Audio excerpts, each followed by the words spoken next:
నాగర్ కర్నూలు జిల్లా వ్యాప్తంగా భారీ వర్షం కురిసింది. గత రాత్రి నుంచి ఎడతెరిపి లేకుండా కురుస్తున్న భారీ వర్షానికి దూదుంబి నది పొంగి పొర్లుతుంది. దీంతో సిర్సవాడ, మాదారం గ్రామాల మధ్య రాకపోకలకు అంతరాయం ఏర్పడింది.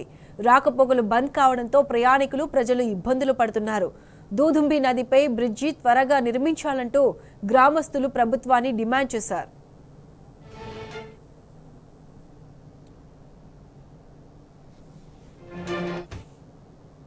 పుష్కలంగా ఉన్నందున ఇప్పుడు రాకపోకలకు బ్రిడ్జి లేక ఇబ్బంది ఉంది. ఇప్పటి సంధి వర్షాకాలం అయిపోయినంత వరకు నీళ్లు బంద్ అయినంత వరకు మాకు రానిక పోనీక ఇబ్బంది అవుతుంది. విజయవాడ గ్రామంలో స్పందించాలని మేము అధికారులను కోరడం జరుగుతుంది.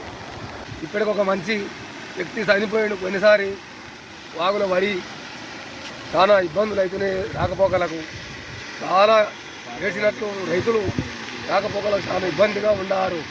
మీరు దయచేసి మాకు బ్రిడ్జి ఓపెనింగ్ చేయాలి అని మేము కోరుకుంటున్నాం.